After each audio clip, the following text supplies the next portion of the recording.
আজকের এই ভিডিওতে আমরা জানবো timber as a building material, যে গাছ থেকে আমরা এগুলোকে পাই সেই গাছগুলোকে কিরকম ভাগে ভাগে আমরা ভাগ করতে পারি, কোন গাছের কাঠ আমরা ইউজ করতে পারবো, কেন ইউজ করতে পারবো, সেইগুলোকে মূলত মাথায় রেখে আমরা আজকের পড়বো ক্লাসিফিকেশন অফ ট্রি। মানে সোজা কথায় গাছকে কত রকম ভাবে ভাগ করতে পারবো, কোন দিক থেকে timber as a building material. সবাইকে স্বাগত জানাচ্ছি সিভিল ইঞ্জিনিয়ারিং বাংলা চ্যানেলের পক্ষ থেকে। আগের ভিডিওতে আমরা ডিসকাস করেছি টিম্বার, সেই টিম্বারের অ্যাডভান্টেজ পড়েছি, ডিসঅ্যাডভান্টেজ পড়েছি। যদি ভিডিও না দেখে থাকো তাহলে আইদার তুমি প্লেলিস্ট সেকশনে যাও, তা না হলে তুমি এখানে একটা আই বাটন পাবে, সেখান থেকে তোমরা কিন্তু পেয়ে যাবে আগের ভিডিও।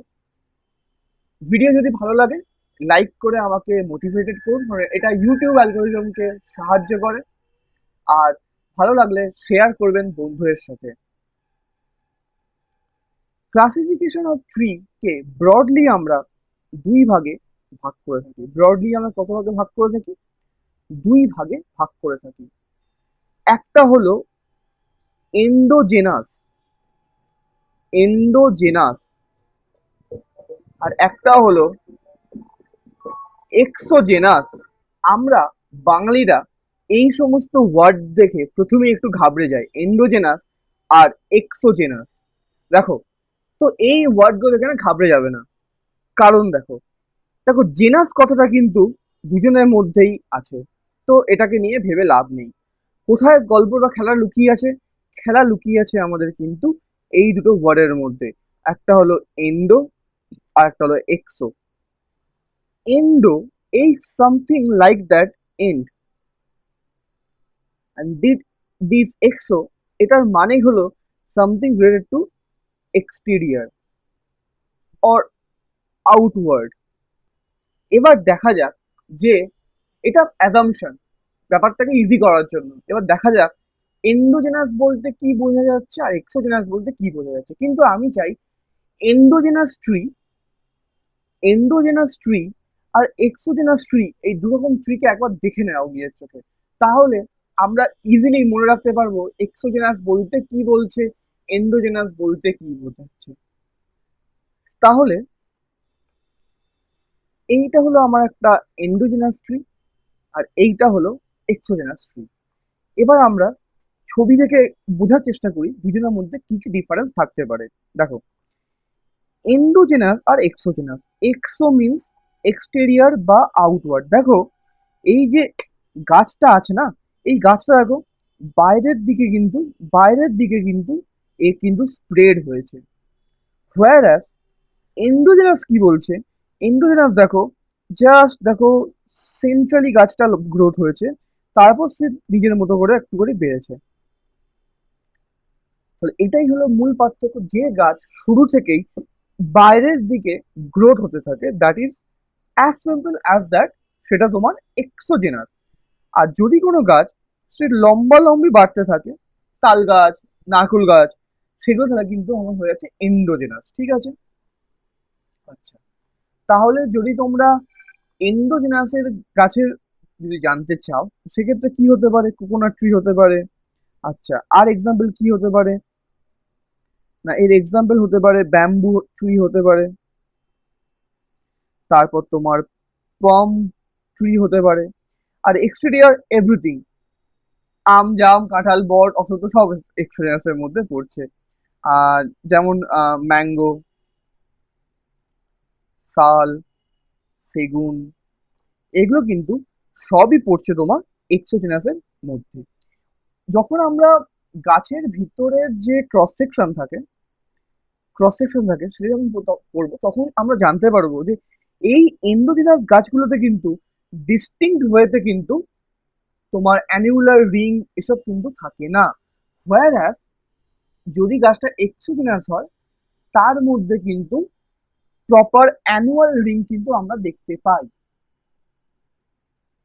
তো এখন জাস্ট বলছি, শুনে রাখো, যখন আমরা ওই চ্যাপ্টারটা পড়বো আর ওই টপিকের উপর ভিডিওটা দেখবো আমরা, তখন আমরা ওখানে বলবো বা দেখতে পাবো এই অ্যানিউলার রিং কিরম ভাবে এন্ডোজেনাস আর এক্সোজেনাসের মধ্যে আমরা দেখতে পাবো।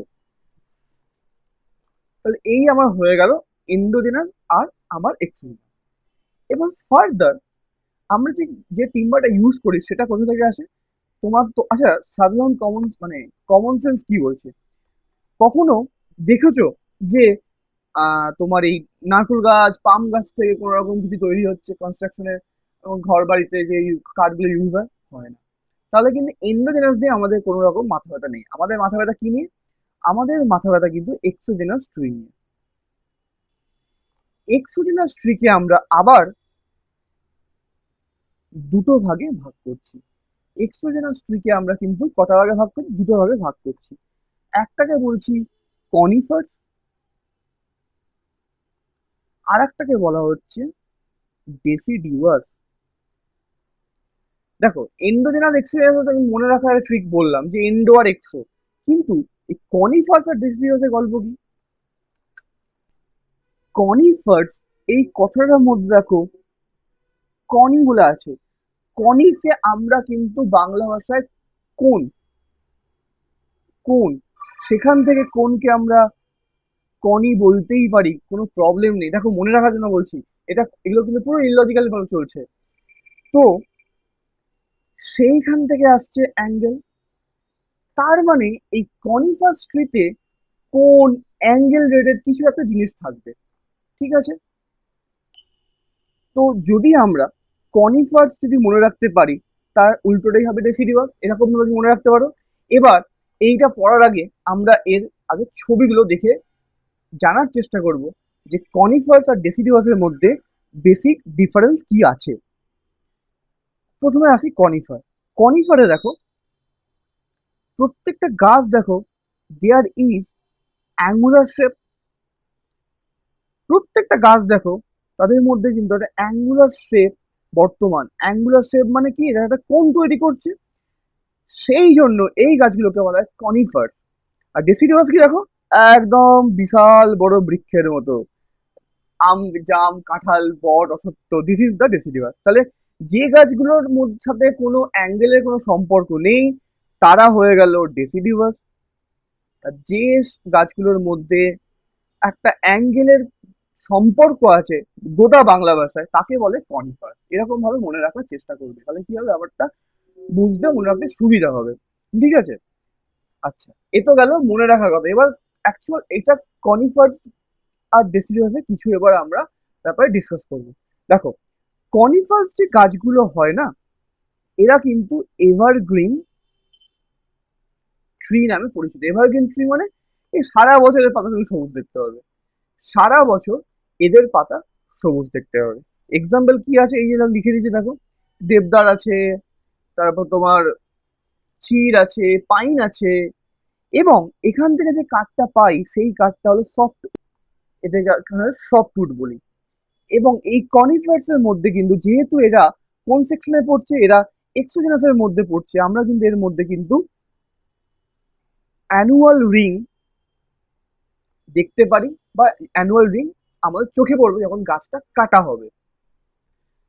ইভেনচুয়ালি প্রত্যেকটা অ্যানুয়াল রিং এর সাথে তার কনজিকিউটিভ অ্যানুয়াল রিং গুলো, এদের কিন্তু তুমি আলাদাভাবে ডিস্টিংগুইশ করতে পারবে।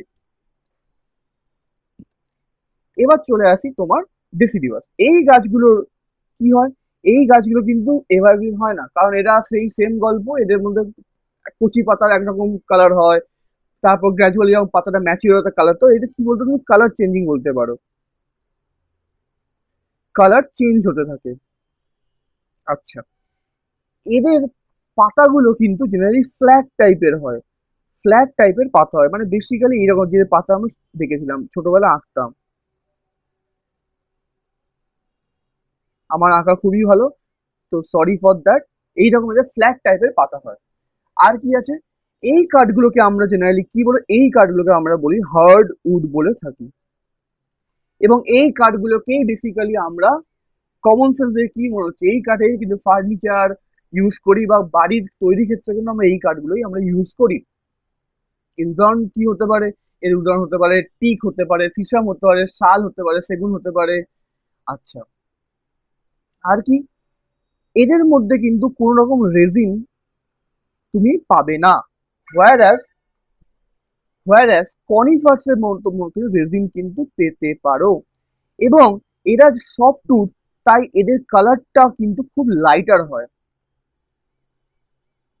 হোয়ারাস এটা হার্ড উড হওয়ায় এদের কালারটা কিন্তু কি হয়, একটু ডার্ক টাইপের দেখতে হয়। ইভেনচুয়ালি এরা লাইট ওয়েট এবং এরা হেভি ওয়েট, আমরা এদেরকে হেভি ওয়েট উডও বলে থাকতে পারি। তো এই হলো একটা ছোট্ট ভিডিও যেখানে আমি ক্লাসিফিকেশন অফ ট্রি বলার চেষ্টা করেছি। যদি কোনো রকম কোনো ডাউট থাকে অবশ্যই জিজ্ঞাসা করো কমেন্ট সেকশনে। আর যদি ভিডিও থেকে কিছু শিখে থাকো, ভিডিওটাকে অবশ্যই লাইক করতে ভুলো না, বন্ধুদের সাথে অবশ্যই শেয়ার করো। আর পরের ভিডিওতে আমরা যেটা পড়ব সেটা হলো difference between soft wood and hard wood. এটা আমরা পরের ভিডিওতে এই নিয়ে আমরা আলোচনা করব। ঠিক আছে, ভিডিও দেখার জন্য তোমাদেরকে অসংখ্য ধন্যবাদ। দেখা হচ্ছে পরের ভিডিও, ততদিন সুস্থ থেকো, ভালো থেকো, গুড বাই।